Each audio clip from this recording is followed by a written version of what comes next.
اکبر. میں اللہ تعالیٰ نے رمضان میں زوجہ کے قریب جانے سے صحابہ کو منع کیا تھا. بڑا دلچسپ واقعہ ہے. رمضان کی راتوں میں بھی زوجہ کے قریب جانے سے منع کیا تھا. ایک صحابی تھے، وہ رات میں کہیں چلے گئے. اب بڑے پریشان ہوئے، رسول اللہ صلی اللہ علیہ وسلم کے پاس آئے، عرض کیا یا رسول اللہ مجھ سے غلطی ہوئی، رمضان کی رات میں نے اپنی زوجہ کے قریب چلا. آپ نے فرمایا کیوں؟ وہ بڑا دلچسپ واقعہ ہے، بظاہر تھوڑا حیا کے خلاف بھی ہے لیکن اتنا بھی نہیں ہے. وہ کہہ رہے میری زوجہ کہیں پانی بھرنے کے لیے جا رہی تھی، ان کی پنڈلی کھلی تو میری نظر بیوی کی پنڈلی پر پڑی اور میں بس پاگل ہو گیا بیوی کے عشق میں. میں یہ اس لیے بیان کر رہا ہوں کہ جو لوگ نظر کی حفاظت کرتے ہیں وہ بیوی کے عشق میں پاگل ہوتے ہیں. جو دن رات انٹرنیٹ پر پنڈلیاں دیکھتے رہتے ہیں انہیں بیوی کی پنڈلی بھی کیا شکل بھی اچھی نہیں لگتی ان کو. بد نظری کا یہ عذاب ہے، وبال ہے کہ جو اللہ نے گھر میں آپ کے لیے بٹھائی ہے وہ آپ کو اچھی نہیں لگے گی. تو نظر کی حفاظت کیا کرو، اس سے آپ کو اپنی بیوی سے عشق ہوگا، محبت ہوگی. بات آ رہی ہے سمجھ میں؟ تو اب دیکھو کیسا روزے کی حالت ہے. رمضان میں پابندی ہے، اسلام میں حکم تھا جو رمضان میں بیوی سے ہم بستری کرے گا 60 روزے لگاتار رکھنے پڑیں گے. کتنا بڑا جرم، لیکن صحابی سے برداشت نہیں ہوا. صرف زوجہ کے پاؤں پہ نظر پڑی ہے تو وہ کیسے بیوی سے محبت کرتے ہوں گے اور وہ بیوی کے بغیر رہ سکتے ہوں گے.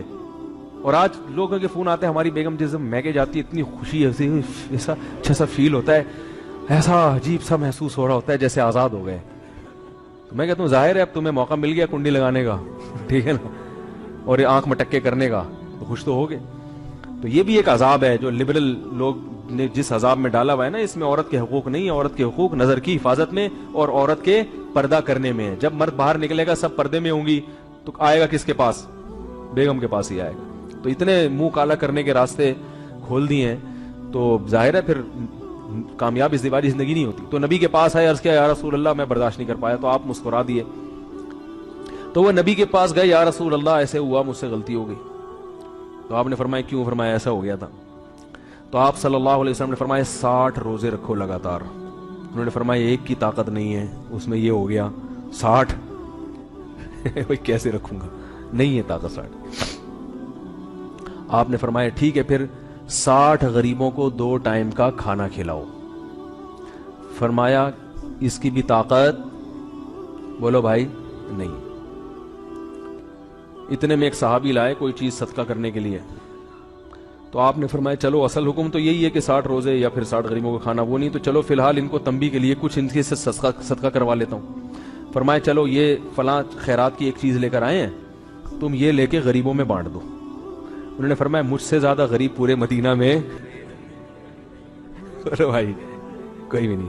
آپ صلی اللہ علیہ وسلم مسکرانے لگے، فرمایا جاؤ کھاؤ اور بچوں کو کھلاؤ. واہ بھائی غلطی بھی ہوئی اور گھر میں راشن بھی آ گیا. تو اس کے بعد قرآن کی آیت نازل ہوئی کہ احل لکم لیلۃ الصیام الرفث الی نسائکم ہن لباس لکم وانتم لباس لہن علم اللہ انکم کنتم تختانون انفسکم فتاب علیکم وعفى عنکم فالآن باشروہن وابتغوا ما کتب اللہ لکم. فرمایا اللہ کو پتا ہے کہ تم اس حکم پر عمل نہیں کر سکتے، لہٰذا رمضان کی راتوں میں تمہیں اپنی بیوی کے پاس جانے کی اجازت ہے، لہذا ان کے پاس جایا کرو اور اس اولاد کو تلاش کرو جو اللہ نے تمہارے مقدر میں لکھ دی ہے. قرآن جہاں بھی بیوی سے ریلیشن قائم کرنے کی بات کرتا ہے اولاد کا ذکر لازمی کرتا ہے.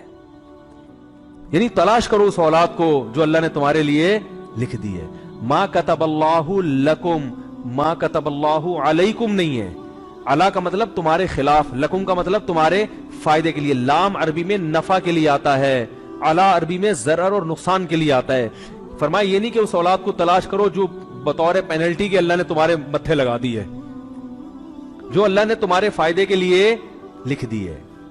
اس سے پتہ چلتا ہے اسلام اولاد کی کثرت پہ کس قدر حریص ہے. بات آ رہی ہے اور بھی اس بارے میں آیتیں ہیں قرآن مجید کی، مگر میں اب زیادہ تفصیل میں نہیں جاؤں گا. کچھ آیتیں رہ گئی ہیں، کچھ احادیث رہ گئی ہیں، تو وہ انشاءاللہ پھر اگلے